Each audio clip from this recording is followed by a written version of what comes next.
യേശുവിൽ ഏറ്റവും പ്രിയപ്പെട്ടവരെ,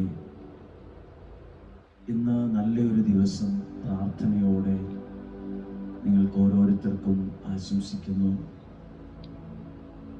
സന്തോഷമായിട്ടിരിക്കാൻ, സമാധാനത്തോടെ മുന്നോട്ട് പോകാൻ ദൈവം ഓരോരുത്തരെയും സഹായിക്കട്ടെ.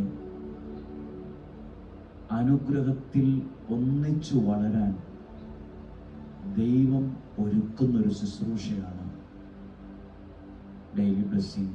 അതിലൂടെ നാം സമർപ്പിച്ച് പ്രാർത്ഥിക്കുന്ന നിയോഗങ്ങളൊക്കെ അനുഗ്രഹത്തിൽ ഒന്നിച്ചു വളരാൻ ദൈവം ഒരുക്കുന്ന സമയമാണ്. നിങ്ങൾക്കെല്ലാവർക്കും വേണ്ടി ഈ ദിവസം പ്രാർത്ഥിക്കുന്നു. ദൈവം നിങ്ങളെ സമർത്ഥമായിട്ട് അനുഗ്രഹിക്കട്ടെ. നിങ്ങളുടെ ഭവനത്തെ, നിങ്ങളുടെ ഭവനത്തിൽ ഉള്ളവരെ ഓരോരുത്തരെയും സമർപ്പിച്ച് പ്രാർത്ഥിക്കുന്നു.